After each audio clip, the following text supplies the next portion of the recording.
Willie D Live. What's up, family? You're never going to believe this one.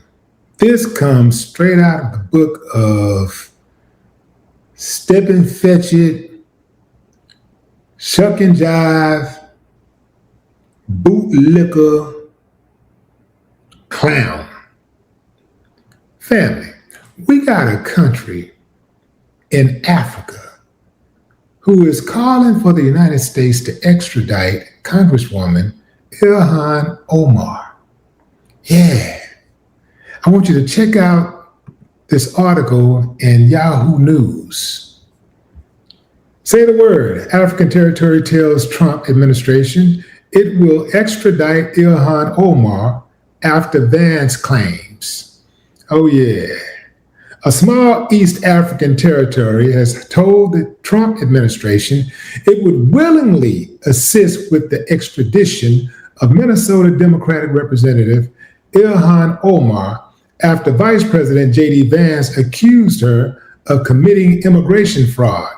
Responding to a clip of a Newsmax interview with Benny Johnson discussing Vance's accusation against Omar, the semi-autonomous region wrote on X, "Deportation?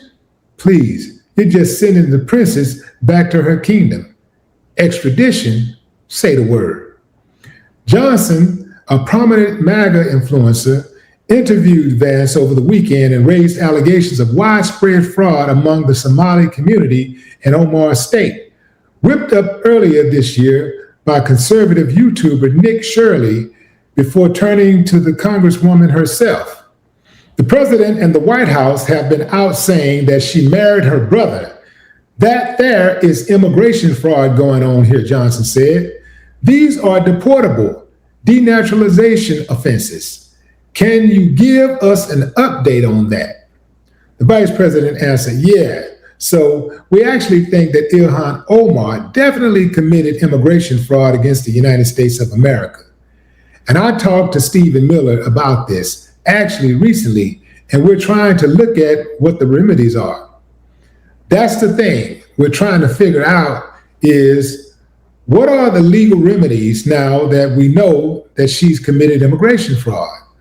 How do you go after her? How do you investigate her? How do you actually do the thing? How do you build a case necessary to get some justice for the American people? He continued, there's a related issue, Benny, which is she has been at the center of a lot of the worst fraudsters in the Somali community. So do I know that Ilhan Omar was aware that the Quality Learning Center in Minneapolis was defrauding the American people? I'm not certain of it, but we at least need to investigate it because if people can commit wrongdoing without even the fear that they're going to be found out, that's a fundamental problem. Let's stop right there. If people can commit wrongdoing without even the fear that they're going to be found out, that's a fundamental problem. When I say that, fam, when you hear those words, does anybody come to mind? Any prominent figures come to mind? Anybody who's committed fraud, wrongdoing, let's say wrongdoing, on a grand scale. Think of the grandest scale people have done wrongdoing. I don't know, illegally invading a country, kidnapping his president and his wife, killing people, starting an unjust war, killing thousands of people, bombing schools with little children, little girls in it.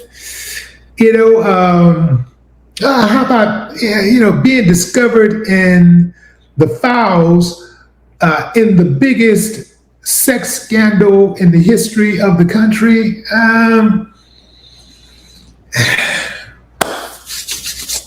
Remind me of anybody, family? Or is it just me?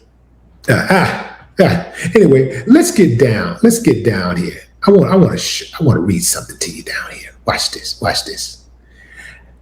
And you want to know why this country is after Ilhan? As why the Republic of Somaliland, a small territory on the Horn of Africa with a population of 5.7 million, would be so hostile to the Congresswoman? The answer is that she has opposed their claim to independence from Somalia. Somaliland has been self-governing since 1991, and it has its own currency and military and has held 6 elections, but is struggling to win recognition as a standalone nation. Israel is the only United Nations member to have done so. However, it has been argued that an independent Somaliland would enable its port of Berbera to take a more prominent role in the global oil trade, opening up the Red Sea and Gulf of Aden, and ending the weaponization of geography seen in the Ukraine and Iran wars, in which blockade shipping routes have caused chaos on the international energy markets. So basically, they're willing to sell out an African native because they can't get some recognition. Who's the leader? This guy right here. That's him. That's the leader. This is on you. And look, fam, he has one of those long names that's hard to pronounce. I'll usually take the time out to learn the proper way to say the person's name.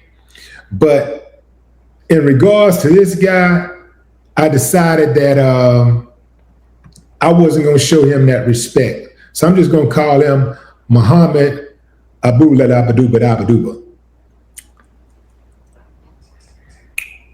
No respect. No respect whatsoever. You know why, fam? Because he don't respect himself. He don't respect himself. I said Muhammad because Muhammad is his middle name. And then he got a Abdullah Abaduba after that. So yeah, I disrespected him because he disrespected the sister. That's right. Why are they so intimidated? Why is the Trump administration so fixated on Ilhan? I mean, they're obsessed with that woman. Always talking about it. It's like her and Jasmine Crockett, they can't get enough of them. They talk about them almost as much as they talk about Barack Obama. And you know how much Trump is obsessed with Barack Obama. Boy, he loves some Barack Obama. I bet you Barack Obama was selling his drawers, like used drawers. I bet you Trump would buy some and go to bed with him at night, sniff them before he go to bed. I bet he'd do it. Yeah, you can't tell me this dude doesn't have a weird obsession with Obama. It's weird, man. No man speaks of another man just out of the blue like that, you know? I mean, Barack Obama is the former president. He's not the current president. So if he was the current president and making the kind of moves that Trump makes, and, you know, I can see him talking about him on a daily basis because, you know, he's making decisions on a daily basis that affects millions and millions of people's lives. So he's fair game. But to be talking about a former president, as much as he talks about Barack Obama, is something extremely weird about that and unmanly. Unmanly. Because if I was in his position, I wouldn't be trying to constantly remind people.